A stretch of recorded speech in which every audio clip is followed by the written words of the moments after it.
Gloria a Dios.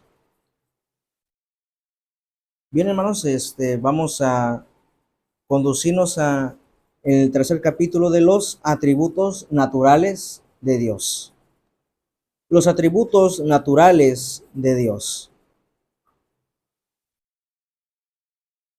Ya vimos en su momento, amados hermanos, los capítulos 1 y 2, la existencia de Dios y la naturaleza de Dios.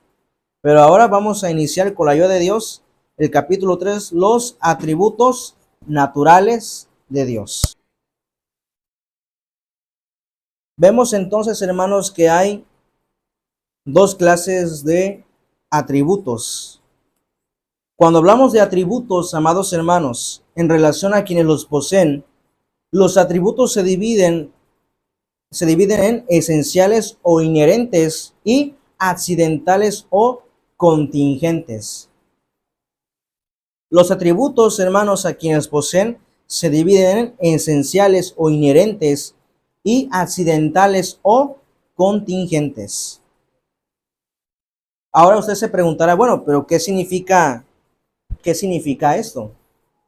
¿Qué significan los atributos esenciales o inherentes o atributos accidentales o contingentes? Queremos decir, amados hermanos, que los atributos esenciales o inherentes son los que constituyen la esencia de las cosas y no se pueden variar o desaparecer sin que varíe o se altere la naturaleza de los mismos. Es decir, amados hermanos, los atributos esenciales o inherentes, ¿de quién estamos hablando? De Dios mismo. Los atributos de Dios, hermanos, se identifican o van ligados con su esencia. Es decir, amados hermanos, Dios no puede sufrir o no puede quitarse un atributo, porque si eso sucede, entonces tristemente dejaría de ser Dios. Dejaría de ser Dios. Por eso dice que los atributos esenciales o inherentes son los que constituyen la esencia de las cosas y no se pueden variar o desaparecer sin que varíe o se altere la naturaleza de los mismos. Es decir, los atributos de Dios, hermanos, no desaparecen ni se alteran, porque si en caso debe ser así, entonces dejaría de ser Dios. Un ejemplo, si Dios deja el atributo de la omnisciencia, entonces dejaría de ser Dios, lo cual es imposible. Por eso los atributos esenciales o inherentes son aquellos, amados hermanos, que se constituyen la esencia de las cosas. Es decir, ¿cómo identificamos a Dios, amados hermanos? ¿Cómo identificamos a Dios? Con sus atributos. Un ejemplo de ellos, Dios es amor, uno de los atributos morales de Dios. ¿Y cómo lo comprobamos? Juan 3:16, porque de tal manera amó Dios al mundo que ha dado a su Hijo unigénito para que todo aquel que en él cree no se pierda, mas tenga vida eterna. Entonces, hermanos, pero si Dios deja de tener ese atributo moral, que es el amor, entonces él dejaría de ser Dios. ¿Por qué? Porque en Dios mismo, amados hermanos, se identifica, o sea, el carácter de Dios o la esencia de Dios, ¿en qué se basa? En sus atributos. La omnisciencia, la omnipresencia, la omnipotencia, la eternidad, la inmutabilidad, son atributos naturales de Dios, amados hermanos, por los cuales no se pueden variar ni desaparecer. Porque si en caso llegan a desaparecer o llegan a modificarse, entonces deja de ser Dios, lo cual es imposible. Esos son los atributos esenciales o inherentes. Ahora, los atributos accidentales o contingentes. Los atributos accidentales o contingentes. ¿Qué quiere decir esto? Son los que cada ser humano está poseyendo. Los atributos accidentales o contingentes son los que pueden variar o desaparecer sin que se altere o varíe la naturaleza de las cosas que son referidos. Y lo vimos, hermanos, en la clase pasada. Por ejemplo, a diferencia de Dios, el hombre posee, se puede decir, la inteligencia, un atributo, se puede decir para nosotros, accidental. Ahora, como lo dijimos el ejemplo, si en caso tal persona, Dios no lo quiera, sufra un accidente, se golpea en su cabeza y termine, se puede decir, pierda, se puede decir, el conocimiento, pierde el intelecto, incluso en la forma de hablar, ¿qué perdió? Su atributo, perdió el intelecto, la inteligencia. Pero cuando pierde eso, ¿deja de ser un ser humano? No, sigue siendo ser humano, sigue siendo hombre. En cambio, con Dios es diferente. Si Dios pierde la omnisciencia, entonces Él sí deja de ser Dios, lo cual es imposible. Para el hombre no. El hombre puede perder la inteligencia, el hombre puede perder incluso el habla, muchas cosas, o el sentimiento también. Pero eso no quiere decir que el hombre deja de ser hombre. Sigue siendo un ser humano. Incluso las personas que carecen de sus facultades mentales, se puede decir, no razonan, pero no dejan de ser seres humanos. Siguen siendo hombres. Esos son los atributos accidentales o contingentes. Son los que pueden variar o desaparecer, pero sin que se altere o se varíe la naturaleza de las cosas a que son referidos. Nosotros podemos perder, se puede decir, nuestros atributos accidentales, hermanos, pero eso no quiere decir que nosotros dejamos de ser seres humanos. Seguimos siendo seres humanos. En cambio, Dios no. Porque la esencia de Dios son sus propios atributos. La omnisciencia, la omnipotencia, la omnipresencia. Si Dios deja de poseer la omnipresencia, igual deja de ser Dios. ¿Por qué? Porque al desaparecer dicho atributo natural de Dios, esencial, entonces se altera la esencia de Dios, lo cual, les repito, es imposible, porque Dios no puede desaparecer un atributo. Dios, ahora sí digamos, hermanos, Dios posee sus atributos tal y como está conocido en la Santa Biblia. Dios sigue siendo Dios, hermanos. Sin que se envaye, sin que se altere, Dios es el mismo de ayer, de hoy y por los siglos de los siglos. Amén. Gloria sea su nombre.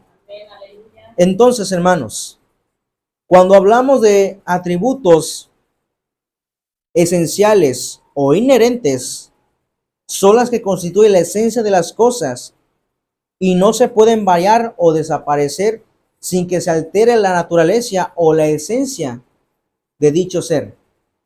Los atributos accidentales o contingentes son los que pueden variar o desaparecer sin que se altere o varíe la naturaleza de las cosas que son referidos, es decir, las personas pueden perder dichos atributos, pero no dejan de ser seres humanos. Ahora, ¿qué se refiere los atributos divinos? ¿A qué nos referimos con los atributos divinos?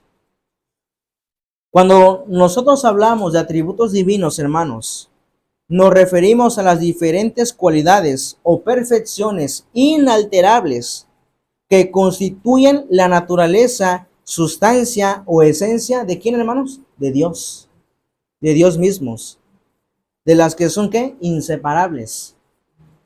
Los atributos de Dios, hermanos, son la misma esencia de Dios.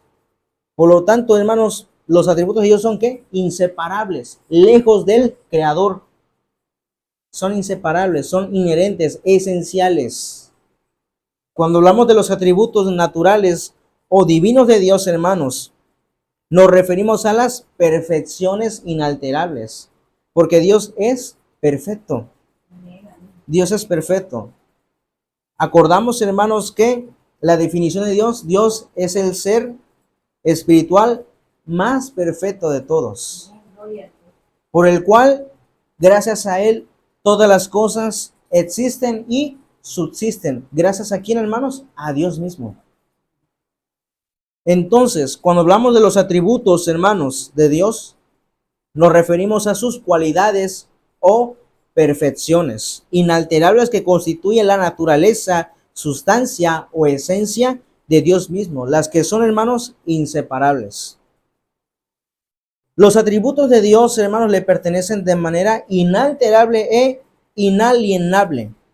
¿Qué quiere decir esto?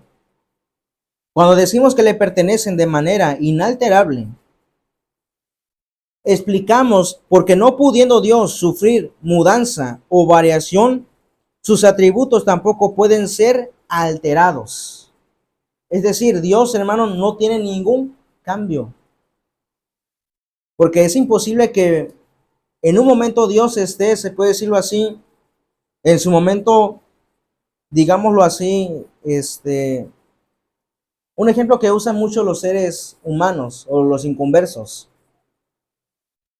Muchos dicen, es que en el Antiguo Testamento Dios fuera cruel y todo ello. Y como en el Nuevo Testamento Dios, Dios es un Dios de amor, de misericordia. Entonces quiere decir que Dios cambia, Dios es malo y Dios es esto. Pero no, hermanos, ¿por qué? Porque Dios es inmutable.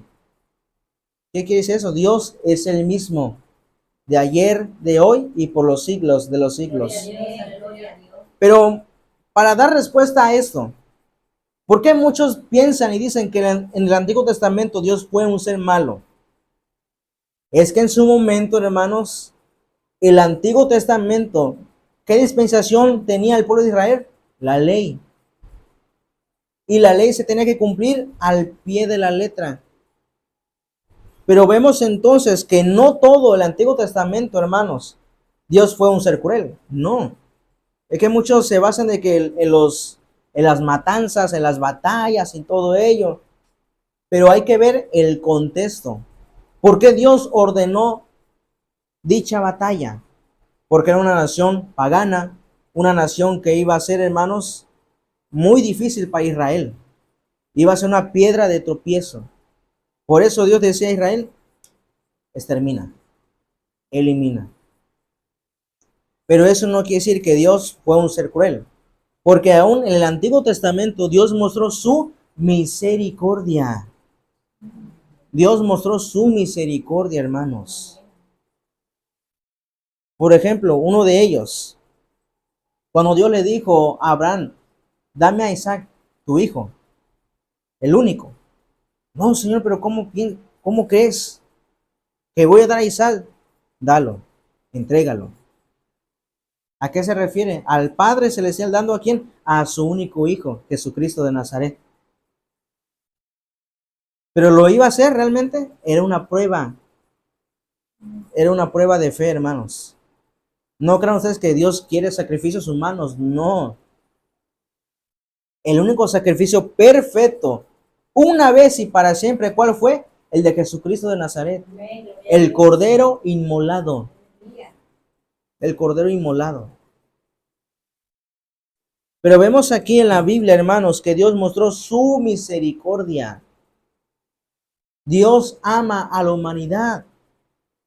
Desde el Antiguo Testamento vemos las señales ya impregnadas, hermanos, y señalado a quién? A Jesucristo de Nazaret como el Cordero inmolado. Por eso no podemos decir que Dios, hermano, tiene variaciones o se puede decir que Dios es un ser alterado. No. ¿Por qué? Porque decimos que le pertenece de manera inalterable. Porque no pudiendo Dios sufrir mudanza o variación, sus atributos tampoco pueden ser alterados. Es decir, no podemos decir o pensar que en el tiempo antiguo Dios era omnisciente, ahora ya no, es imposible. Porque el atributo, hermanos, es inalterable, Dios es inalterable. Al contrario, Dios es inmutable, es decir, que no cambia. El Dios que fue en su época de Abraham, de Isaac y de Jacob, es el mismo que hoy estamos adorando y alabando, hermanos. Es el mismo. Ahora, los atributos de Dios le pertenecen de manera inalterable e inalienable. ¿Qué decimos con inalienable? Cuando decimos esto, hermanos, es que no pueden ser enajenados, o sea que no puede cederlos, ni puede ser poseídos por nadie más que solamente Dios. Por ejemplo, la inmutabilidad, la eternidad, la omnipotencia, la omnipresencia, la omnisciencia, solamente le pertenecen a quién, hermanos? A Dios. Por eso, de manera inalienable, quiere decir que Dios no comparte esos atributos con los seres humanos.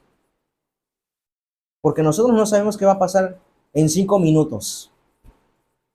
No sabemos qué va a pasar el día de mañana. Por ejemplo, hoy está aquí en el templo, pero puede estar al mismo tiempo en su casa. No, tiene que caminar. ¿Usted lo puede hacer todo por sí solo? No, porque usted no es omnipotente. Usted no tiene poder. No tenemos poder, pero Dios sí. Dios sí sabe todas las cosas. Dios sabe qué es lo que va a pasar en 5 meses, en un mes, en 2 años. Él sabe todas las cosas pasadas, presentes y futuras. Amén. Gloria a Dios. Por cierto, ¿cuántos creemos que Dios está aquí? Amén. ¿Y Dios está en Estados Unidos al mismo tiempo? Amén. ¿Dios está en China al mismo tiempo? Amén. ¿Dios está en Europa al mismo tiempo? Claro que sí. ¿Por qué? Porque Él es omnipresente. ¿Usted ha sufrido, ahora sí digamos, dificultades, hermanos, o situaciones que usted dirá, ya no puedo más, ya no puedo más? Y siente que el mundo se le viene encima. O se le presenta algo que usted puede decir, es que yo no puedo hacer eso porque es imposible, no puedo hacer eso. Pero ¿a quién acudimos? A Dios mismo, en nuestras oraciones. ¿Y qué es lo que pasa? Que en nosotros, hermanos, pedimos a Dios que Él haga su voluntad y Dios hace todas las cosas posibles. Lo que es imposible para el hombre, para Dios, hermanos, ¿para quién es? Todo es posible para Dios. Quizás hay situaciones que nosotros humanamente podemos decir, no puedo, pero Dios sí, hermanos. Dios sí. Porque Él es ¿qué? Omnipotente. Él es omnipotente. Por eso Él es el único que posee todos esos atributos. Dios es eterno. Nosotros no. Porque quieramos o no, hermanos, tarde o temprano, un día vamos a morir. Ningún ser humano puede decir yo soy eterno. No. ¿O es inmutable? No. ¿Por qué? Porque nosotros las personas vamos cambiando. Vamos cambiando. Nuestro conocimiento va cambiando, se aumenta, se aumenta, se aumenta. Lo que no sabíamos, se puede decir hace 5 minutos, ahora ya lo sabemos. Pero Dios ya lo sabe desde el principio, hermanos. Porque Él tiene conocimiento de todas las cosas. Por eso nos referimos que los atributos de Dios le pertenecen de manera inalterable, porque Dios, hermano, no sufre mudanza o cambio, porque Dios es el mismo. Dios es inmutable. Decimos que le pertenecen sus atributos de manera inalienable, porque Dios solamente es el único quien los posee. Pero de ahí ningún ser humano ni ningún otro ser las posee. Hablando de los ángeles o hablando de Satanás, ¿Satanás es omnisciente? No. ¿Satanás es omnipresente? No. ¿Satanás es omnipotente? No. ¿Tiene poder? Sí, pero su poder es limitado. Pero el poder de Dios es ilimitado, aleluya. Es ilimitado. Exactamente. Por eso los atributos, hermanos, son de manera inalterable e inalienable, porque solamente Dios, hermano, es el único que los posee. Y solamente Dios, hermano, no sufre mudanza o alteración ninguna, porque Dios es, como les repito, inmutable. Es decir, Dios no cambia, es el mismo de ayer, de hoy y por los siglos de los siglos. Ahora, los atributos divinos no son independientes entre sí, ni pueden estar en conflicto unos con otros. Tampoco existe graduación entre ellos, puesto que todos forman por igual la esencia de la divinidad. Siendo Dios armonioso en todas sus cualidades o perfecciones, así por ejemplo, cuando Él actúa, lo hace conforme a su omnisciencia, sabiduría y poder. Ningún atributo natural o moral de Dios está en conflicto. Porque si fuera así, entonces habría un qué? Desorden. Y Dios no es un Dios de desorden. Dios es un Dios de orden. Y Él tiene armonía. Por ejemplo, Dios nos puede advertir de muchas cosas. Pero en su omnisciencia nos advierte de muchas cosas. Pero en su omnipotencia nos da ¿qué? La solución. En su omnipotencia nos da la solución. Y ahí va conjugando dos atributos. ¿Cuáles son? Omnisciencia y omnipotencia. Por eso los atributos, hermanos, no pueden estar en conflictos entre sí. Ni existe graduación entre ellos, puesto que todos forman por igual la esencia de la divinidad de Dios. Siendo Dios armonioso en todas sus cualidades o perfecciones, así por ejemplo, cuando Él actúa, lo hace conforme a su omnisciencia, sabiduría y poder. La consideración de los atributos divinos nos sirve para formarnos un concepto claro de Dios. Por ejemplo, si una persona le pregunta, ¿cómo es Dios? No, pues Dios es amor.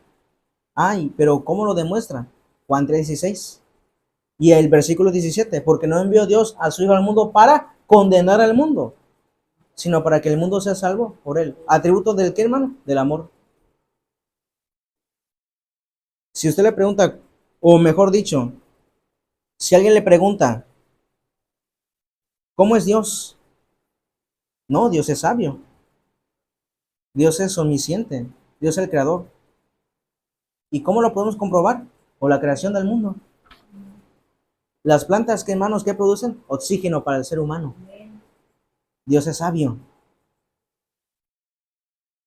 Y en muchos casos, todos los atributos nos sirven, hermanos, para formar un concepto claro de Dios, tal como se ha revelado a nosotros en las Sagradas Escrituras. Única fuente infalible de conocimiento que poseemos acerca de la deidad. Ningún ser humano, hermanos, es infalible, solamente Dios. ¿Qué es infalible? Aquella persona que no se equivoca. Pero todos los seres humanos nos equivocamos. Ningún ser humano puede decir, ay, este sí es infalible. No, porque se equivoca. Yo me puedo equivocar, pero Dios no, hermanos. Y su palabra es también infalible. Para su mayor comprensión, se agrupan en conjunto, hermanos, dos clases: atributos naturales y atributos morales. ¿Pero qué significan los atributos naturales? Llamamos atributos naturales aquellas cualidades o perfecciones divinas que pertenecen a la naturaleza de Dios, mientras que por atributos morales comprendemos las cualidades o perfecciones divinas que manifiestan el carácter moral de la deidad. Esos son los atributos naturales y morales. Nuevamente lo repito. Los llamamos atributos naturales aquellas cualidades o perfecciones divinas que pertenecen solamente a la naturaleza de Dios. Mientras que por atributos morales comprendemos las cualidades o perfecciones divinas que manifiestan el carácter moral de la deidad. En otras palabras, los atributos naturales, hermanos, son aquellas cualidades o perfecciones que no expresan acción, en tanto que por atributos morales entendemos aquellos que expresan acción implicando el ejercicio de la voluntad. Los atributos, hermanos, naturales son aquellas cualidades o perfecciones que no expresan acción, pero los morales sí, porque en ellos sí expresan acción, implicando el ejercicio de su voluntad. Por ejemplo, ¿cuál es la voluntad de Dios? Que todos los seres humanos vengan al conocimiento y al arrepentimiento.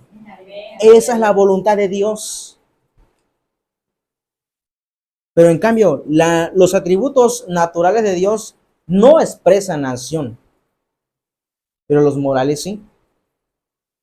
¿Por qué? Porque los atributos naturales de Dios solamente le pertenecen a Dios, no expresan acción, no expresan sentimiento, pero los atributos morales de Dios reflejan el carácter de Dios, porque Dios es bondadoso, misericordioso, amoroso y muchas cosas más. Es sabio. Los atributos morales se expresan en acción.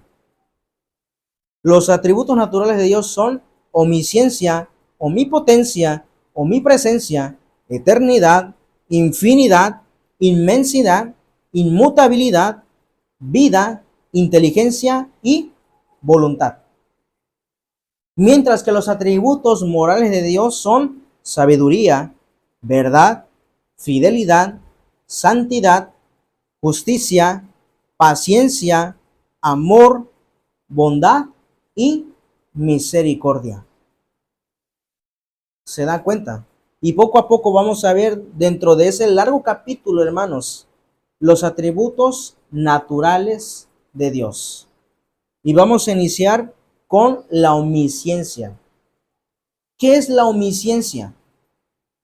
La omnisciencia es el atributo por el cual Dios conoce de una manera absolutamente perfecta todas las cosas pasadas, presentes y futuras, tanto respecto de sí mismo como en relación con sus criaturas. Podríamos denominar este atributo como el conocimiento sumo. Cuando afirmamos que Dios conoce de una manera absolutamente perfecta, queremos decir que Él no tiene un conocimiento progresivo como nosotros. Por ejemplo, a los hombres, hermanos, nuestro conocimiento se va añadiendo sucesivamente, poco a poco, poco a poco. Con el paso de los tiempos adquirimos nuevos conocimientos, pero en Dios no, sino que Él desde la eternidad todo lo ha percibido y conocido infaliblemente por toda la duración de los siglos. Él conoce qué sucedió en el siglo pasado, qué sucedió hace 5 siglos, hace 10 siglos. Él conoce, hermanos, este siglo. Y Él conoce el siglo que viene después de nosotros. ¿Qué va a pasar después de nosotros? Si estamos o no estamos, ¿qué va a pasar? Solamente Dios lo sabe. Por eso mencionamos que el conocimiento de Dios es un conocimiento sumo. Es decir, que Él conoce desde la eternidad ya todas las cosas. Es más, antes de la creación del mundo, Él ya sabía que usted y yo íbamos a existir. Ya lo sabía. Ya sabía Él desde la eternidad que había un plan para la salvación de la humanidad. Enviar a su Hijo Jesucristo a morir por nosotros en la cruz del Calvario. Ya lo sabía todo. Pero nosotros, hermanos, no conocemos así. ¿Por qué? Porque nuestro conocimiento es solamente progresivo. Es decir, ahorita usted no sabía qué es el atributo de la omnisciencia. Ahorita ya lo sabe, porque es un conocimiento progresivo. Pero antes no lo sabíamos. Ahora ya. ¿Y qué es omnisciencia? Atributo por el cual Dios conoce de una manera absolutamente perfecta todas las cosas pasadas, presentes y futuras, tanto respeto de sí mismo como en relación con sus criaturas. Un ejemplo claro.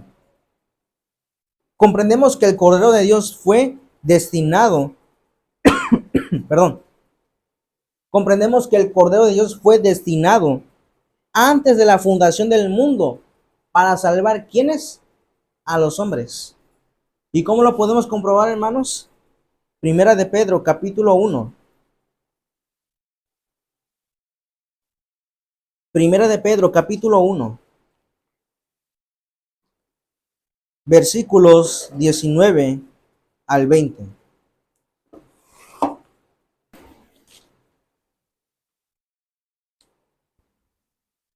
Primera de Pedro, capítulo 1, versículos 19 al 20. Fíjense lo que dice estos maravillosos textos. Primera de Pedro, capítulo 1, versículos 19 al 20. Dice así: sino con la sangre preciosa de Cristo, como de un cordero sin mancha y sin contaminación, ya destinado desde antes de la fundación del mundo, pero manifestado en los postreros tiempos por amor de vosotros. Fíjense, ya destinado desde antes de la fundación del mundo. Es decir, esto no era nuevo, ya era un plan de Dios, hermano. Ya era algo que Dios ya lo tenía calculado, ya lo tenía ¿qué? Destinado. ¿Se da cuenta? Eso es uno de los cuales el Señor, hermanos, tiene, o mejor dicho, es el atributo de la omnisciencia. Porque Él conoce todas las cosas. Porque Dios sabía todo lo que aconteciera muchísimo antes que sucediera. Aún antes de la creación, o sea, en la eternidad. Él ya sabía que iba a ser. Ya sabía, hermanos, desde la fundación del mundo, el plan que Él trazaría para su Hijo Jesucristo. Nosotros distinguimos lo pasado, presente y lo futuro. Mas para Dios, hermanos, todo está presente. Para Dios todo está presente, porque su eternidad abarca el principio y el fin de todas las cosas. O sea, en Dios, amado hermano, está todo presente. Porque de Él, como les he dicho, en su eternidad abarca el principio y el final. Luego decimos que Él conoce todas las cosas, pasadas, presentes y futuras. Nos referimos a nuestro modo de conocer las cosas, que es temporal, y no al suyo, que es eterno. Es decir, nosotros, hermanos, podemos distinguir esas cosas. Nosotros, hermanos, tenemos, se puede decir, categorías, cosas pasadas, presentes y futuras. Pero para Dios, hermano, ya todo eso está presente. Pero ¿por qué lo destacamos así? Para que nosotros podamos tener una mejor comprensión. Porque nuestro conocimiento, hermano, solamente es temporal. Pero en Dios es eterno. Nuestro conocimiento, nuestra mente es limitada. Pero en Dios, hermano, es ilimitado. Dios conoce todo respeto de sí mismo y está claramente revelado por las Sagradas Escrituras.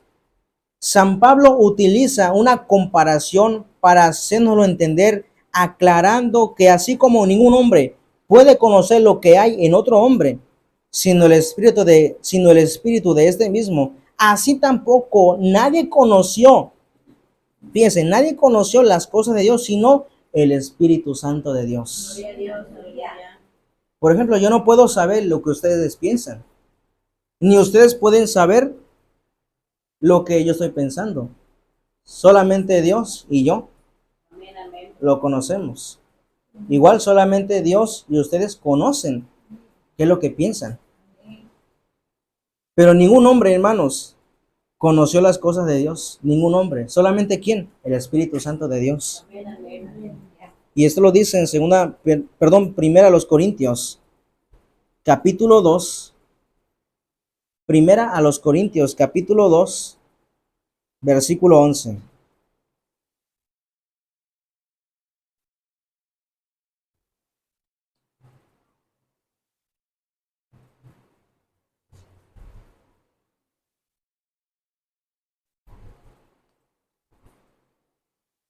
Primera a los Corintios, capítulo 2, versículo 11. Quien ya lo tiene puede ponerse de pie para leerlo. Primera a los Corintios, capítulo 2, versículo 11. Porque ¿quién de los hombres sabe las cosas del hombre, sino el espíritu del hombre que está en él? Así tampoco nadie conoció las cosas de Dios, sino el espíritu de Dios. Gloria a Dios. Aleluya. Entonces damos por entendido, hermanos, que ningún hombre conoce las cosas de Dios, solamente el Espíritu Santo de Dios. El Señor Jesucristo declaró que nadie conoce al Hijo sino el Padre, ni el Padre conoce a alguno, sino el Hijo nada más. Cuando Felipe le dijo al Señor, muéstranos al Padre y con eso nos basta. ¿Qué le dijo el Señor? Tanto tiempo hace que estoy con vosotros y no me has conocido, Felipe. Y dice, quien me ha visto a mí, ¿ha visto a quién? Al Padre. Pero les repito, nadie conoce al Hijo ni al Padre, solamente el Padre y el Hijo. Solamente entre ellos, hermanos, se conocen. Y eso lo dice Mateo capítulo 11. Mateo capítulo 11, versículo 27. Dice, todas las cosas me fueron entregadas por mi Padre, y nadie conoce al Hijo sino el Padre, ni al Padre conoce a alguno sino el Hijo, y aquel a quien el Hijo lo quiera revelar. ¿Se da cuenta? Entonces, amados hermanos, todas esas cosas, ¿quién conoce al Hijo? El Padre. ¿Y quién conoce, hermanos, el Hijo? El Padre Celestial.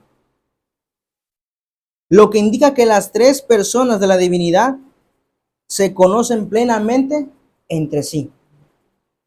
Igualmente la Biblia enseña que Dios conoce lo pasado, lo presente y lo porvenir en relación con sus criaturas de manera inequívoca, entendiendo que se refiere a la creación entera y al hombre en particular.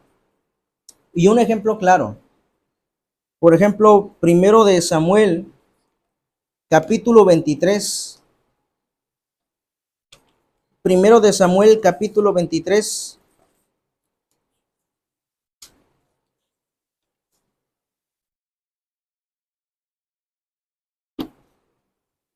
Primero de Samuel, capítulo 23.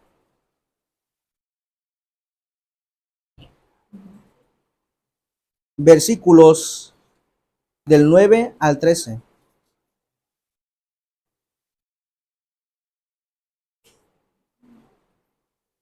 Primero de Samuel, capítulo 23, versículos del 9 al 13.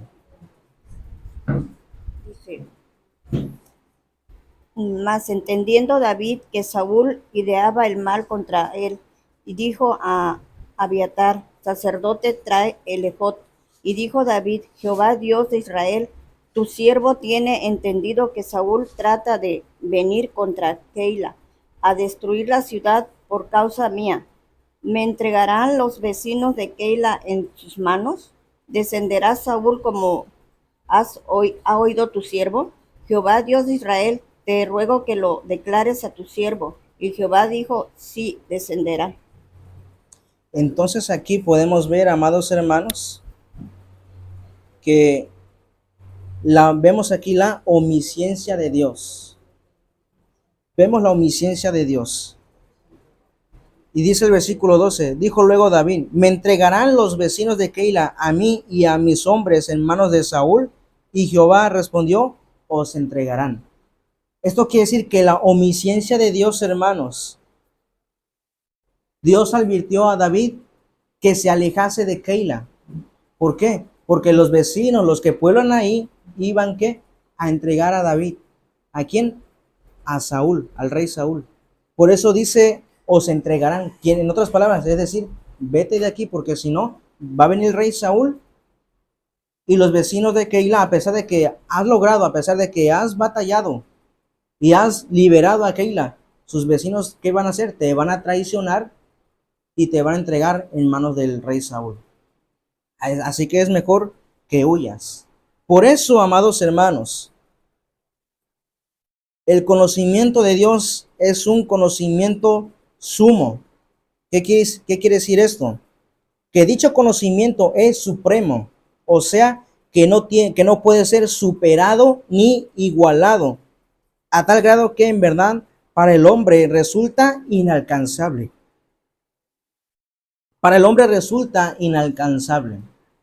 Por eso en este ejemplo vemos, hermanos, la omnisciencia de Dios, que Dios se conoce en sí, de sí mismo se conoce, pero Él también conoce en relación a sus criaturas. Él conoce todas las cosas pasadas, presentes y futuras. Por eso vemos aquí que en este pasaje vemos, hermanos, que el rey David batalló, sí, y liberó al pueblo de Keila, pero le dijo el Señor, vete de aquí, os entregarán. Cuando venga el rey Saúl, los vecinos de Keila te van a entregar.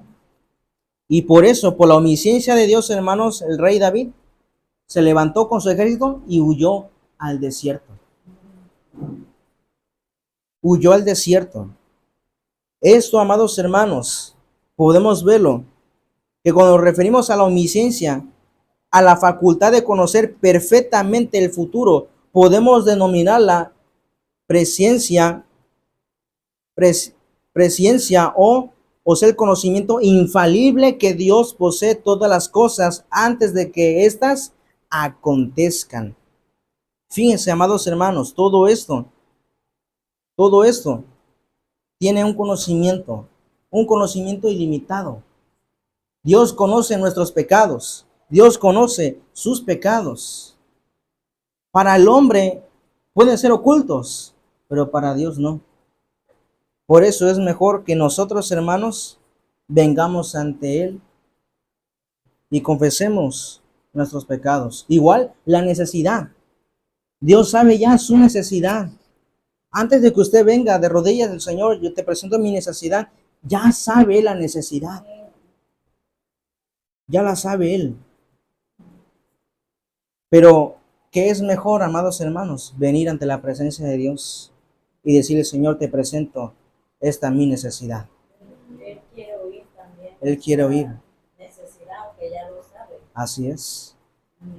Así es. O cuando dijo Ananías acerca de Saulo de Tarso, que viniera a ungirle.